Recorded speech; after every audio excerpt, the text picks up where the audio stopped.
Hello students and welcome back to the Lore of the Iron Kingdoms with me, Professor Caster. I am back from my month-long hiatus on vacation so we can get back to reading the fantastic lore of the Iron Kingdoms. I'm starting today with the soldiers of the Protectorate of Menoth. But before we begin, I hope you guys have been enjoying our alternative professor reading the old theme lists, or at least the themeless lore. He is named Professor Clocksworth, and he is joining us from our partnership with the Convergence of Cyrus mini factions. So if he does sound a little robotic, that is because he is. But he sounds very good for our needs on this channel as well. And I don't know, I feel like he just has a pizzazz for it. So we'll continue having him read certain lore aspects when we come up to at least the short stuff. I will continue reading the long-form reads as I have always done since the beginning of this channel. But if you are enjoying these, please hit that like button. It does help the algorithmic gods to keep pushing this out to other Warmachine players or people that have never heard of Warmachine that are really interested to get into that, or the Iron Kingdoms role-playing game as well. And if you could, please share any of these videos, whether it's the short from Professor Clocksworth or the long-form videos that we do on the full histories of entire factions, because anything helps to get the word out, to keep this stuff going. And of course, I love having larger class sizes that like to ask lots of questions, like to have discussions. It does help make this a lot more fun in the long term. Also, again, thank you to Steamforge Games letting me continue to read this fantastic lore as well. But without further ado, let's get into the soldiers of the Protectorate. That the Protectorate of Menoth has been able to establish itself as one of the great military powers in Western Morn is a result of centuries of effort and dedication. Lacking the larger population of their rivals, the Soul Menites compensate with fanatical resolve. Nowhere else in the Iron Kingdoms does the high percentage of the population stand ready to fight and die for their nations and their beliefs. The Great Crusade creates a constant need for armed combatants. The Protectorate's fighting forces come from diverse military orders, each with its own role, tradition, and hierarchy. The specialization of these orders can be combined to allow the Protectorate to field surprisingly flexible armies well suited to meet any enemy in the field. Such armies often include a mix of hardened elite forces who are trained their entire lives for battle, relatively unskilled volunteer militia who are nonetheless armed with formidable weaponry, and the priests who tend the spiritual well-being of the army and provide support through powerful battle prayers. All citizens within the Protectorate of Menoth are expected to contribute to the nation's military might once called upon. Common citizens not enlisted in any martial orders can be levied at a moment's notice by local priests. A simple ringing of a bell can summon an entire village to retrieve hidden stashes of weapons, and these same priests lead these zealots into battle. Among the Protectorate citizens are thousands who enroll in the local militias, volunteering a portion of their time or more to active service. The largest such group are the Deliverers, who practice military drills to effectively use their weapons. Most rank-and-file Deliverers alternate between the service and providing civilian labor for their nation.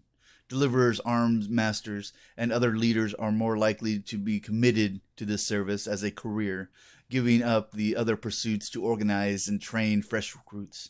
While the military of the Protectorate relies on militias and citizen levies for defense, such groups do not make up the heart of its army. The Protectorate retains several major military orders whose members dedicate their lives to battling the faithless. The largest of these groups is the Flame Guard. These career soldiers comprise the core of the Protectorate's garrison and many crusading armies. Any citizens of the Protectorate may apply for induction into the Flame Guard, but not all are accepted. Those most likely to be welcomed into training are healthy youths aged 16 to 18, those in their prime who are ready to be forged into a temple of defenders. All who endure this rigorous regime serve first among the Temple Flame Guard, learning the spear and shield. Most soldiers serve 6 to 10 years before returning to civilian life, released to start a family and perform other labors for the Protectorate. The most dedicated continue this role until death or old age prevents them from fulfilling their duties. The Flame Guard is a large and versatile organization with several specialized branches. Some of its soldiers who display the proper temperaments are chosen for these more focused roles.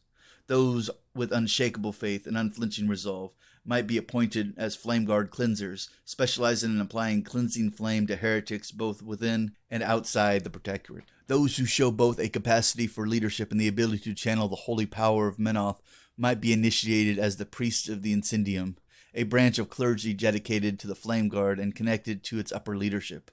Fewest in number are the Daughters of the Flame, hand-picked women selected for their drive and aptitude for inflicting vengeance. Most daughters have lost family members to the Protectorate's enemies and are willing to sacrifice their lives to see the injustice rectified. The most elite martial order of the Protectorate are the Knights Exemplar, the Order of the Fist, and the Order of the Wall. The training and duties associated with these orders are far more intensive, and those who enter their service commit for a lifetime. Members are recruited and begin training at a very young age, with initiates of the Knight Exemplar typically joining at the age of 12 and paladins of the Order of the Wall at age 10. There is no specific age for joining the Order of the Fist, but many of its initiates were passed to its monasteries while still young children, including a number of orphans who have known no other upbringing. While the same youth display an eagerness to serve their nation in this capacity, many are turned over by parents eager to see their children attain honorable positions and serve Menoth.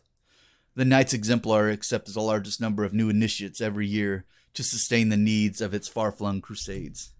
These elite orders shape and mold their young initiates by transforming them into the embodiment of each order's essential principles. The extensive martial training requires habits and instincts that can only be drilled into them over many years. It is rare to find a mature adult with the temperament to complete such training later in life.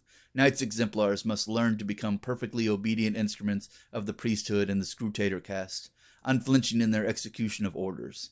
Allegiants of the Order of the Fist are steeped in the unforgiving martial philosophies that let them transcend the limits of ordinary flesh and bone.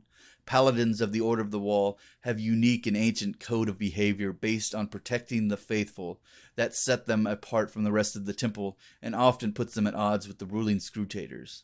For this order, even more than others, it is a priority to forge within their recruits mental fortitude and deeply ingrained morality, qualities equally as vital as the martial prowess.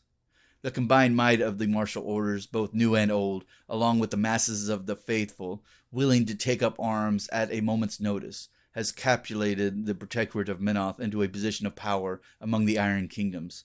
Guided by their faith in the Creator of man, and the armies of the Protectorate marched forth to see Menoth's will done. And that is the overview of the soldiers of the Protectorate, and over the next few weeks we will be going over each of these orders more specifically and very thoroughly as well. So that kicks us up to, what is that? We're going to go over the masses, of course. Then we're going to be going over the Flame Guard. And then we're going to be going over the Exemplars, then the Order of the Fist, for as few of those that there are. And then we'll be going over the Order of the Wall, as few of those are. Because, outside of the Exemplars and the Flame Guard, most of the orders, well, Exemplar, Flame Guard, and the masses, the two final orders are much, much smaller. But we will break those down in the coming weeks. Thank you guys so much for showing up today. I know this is a short class. We're just doing a little overview just so we can get back into it, because we haven't really talked about it all that much. But if you're enjoying these, I know this is a short video, but if you could hit that like button, please comment. Let me know what your favorite order is of the Protectorate. Discuss which one you think is the best. Honestly, I always kind of fall towards the Exemplar side just because they're very specialized, they're very OP, and they look cool because, thick armor, big swords, the like. But if you think any others would be able to take those out pretty easily, or if you enjoy fighting alongside those guys, let us know in the comments below. Also, share this video. It does help, as mentioned before. And a big thank you to Steamforge Games again for letting us read their fantastic lore. And without further ado, class dismissed.